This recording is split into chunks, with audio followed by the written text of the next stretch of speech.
Welcome to EverWonder, where the world's strangest mysteries, unsolved crimes, and eerie enigmas come to life. Some stories leave behind more questions than answers, and some defy logic entirely.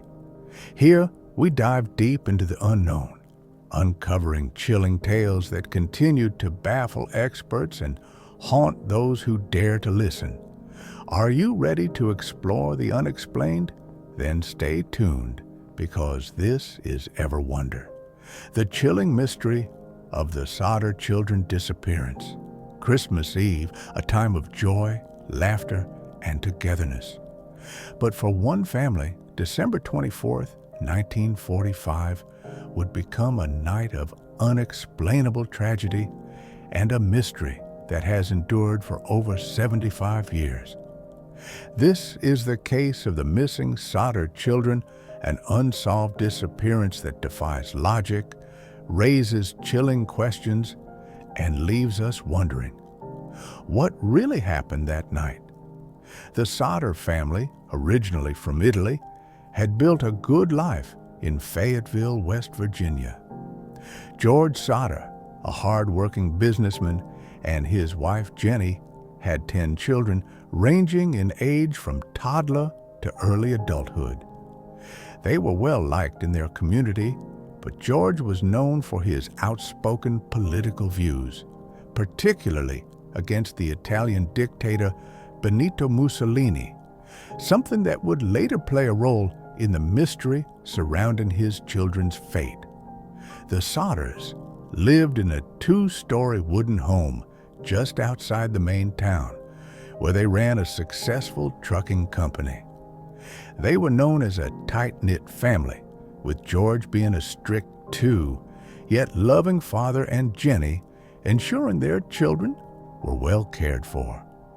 On the evening of December 24th, Christmas Eve, the Sodders gathered in their home to celebrate the holiday.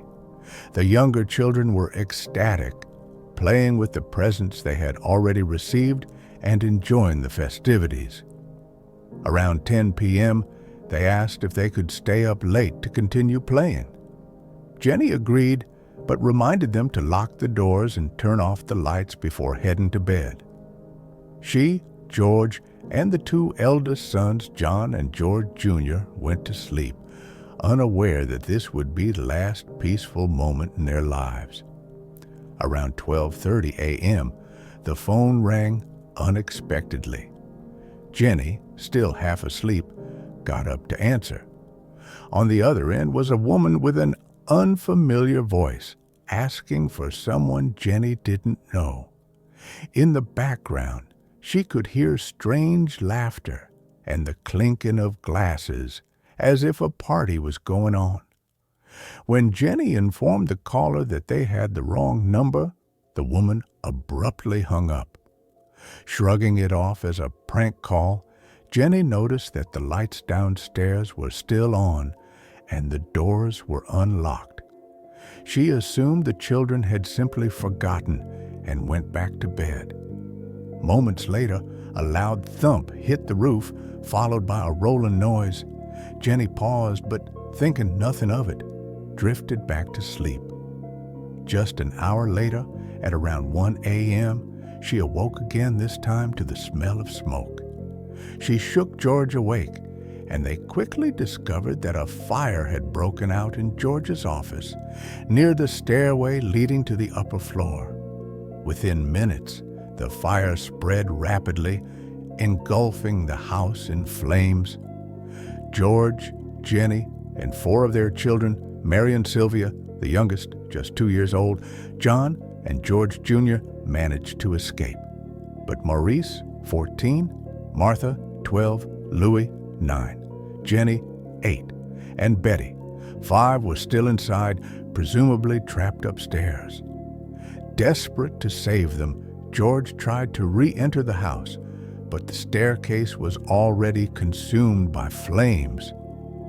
Thinking quickly, he ran outside to grab his ladder, planning to reach the upper windows, but it was nowhere to be found. Normally stored against the side of the house, it had mysteriously vanished. Frantic, he then attempted to use his work trucks to climb up to the windows, but despite having worked perfectly the day before, neither vehicle would start. Meanwhile, Marion, the eldest daughter, ran to a neighbor's house to call the fire department, but the phone lines had been cut. Another neighbor tried calling from a nearby tavern, yet still no response came. Helpless, the Sodders watched as their home burned to the ground. By morning, the house was reduced to ashes, but what made the situation even more horrifying was that there were no remains of the 5 missing children.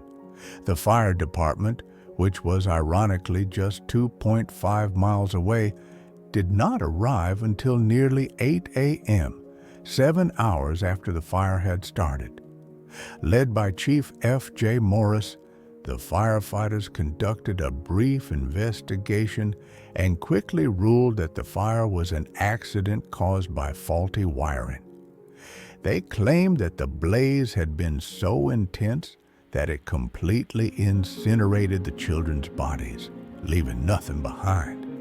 However, George and Jenny were skeptical. For one, if the fire had been caused by an electrical issue, why had the Christmas lights remained on during the early stages of the blaze?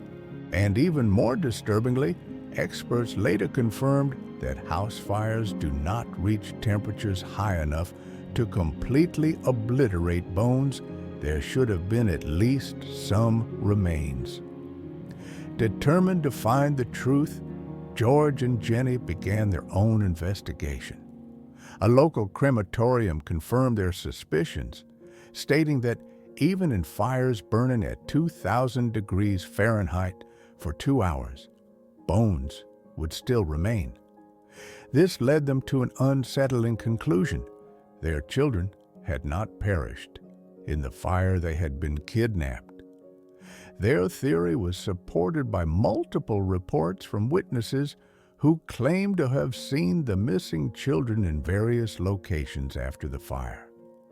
One woman said she saw them in a car speeding away from the Sodder home the night of the fire.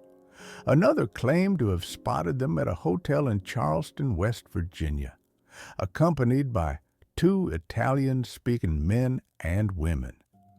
The Sodders followed every lead, hiring private investigators and seeking the help of the FBI, but authorities refused to reopen the case. The strangest clue came nearly 2 decades later. In 1967, Jenny Sodder received a mysterious envelope in the mail. Inside was a photograph of a young man with dark, wavy hair. On the back, an eerie message read, "Louis Sodder, I love Brother Frankie, Lil boys, a 90132 or 35. The resemblance to their missing son, Louis, was striking.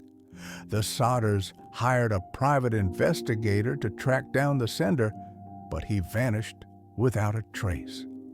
Despite their relentless efforts, no further evidence surfaced, and the Sodders were left with more questions than answers. Some theories suggest that the children were taken by an organized crime ring, possibly in retaliation for George's outspoken criticism of Mussolini. Others speculate they were sold into adoption or forced to assume new identities. Another chilling possibility is that local officials were involved in covering up the truth, explaining why the fire department took so long to respond and why crucial evidence was ignored. George and Jenny Sodder never stopped searching. They erected a large billboard along Route 16, displaying their children's faces and offering a reward for information. They spent their lives chasing leads, hoping for a miracle. George passed away in 1969, and Jenny continued the search until her death in 1989. The remaining Sodder children continued to fight for answers, but the case remains unsolved to this day. Was this truly a tragic accident or a well-orchestrated abduction? Could the Sodder children have survived living under different identities? And what does the cryptic photograph mean? The answers remain elusive, but one thing is certain. This case continues to haunt those who hear it. Let us know your thoughts in the comments, and don't forget to like and subscribe for more unsolved mysteries. This is EverWonder, signing off.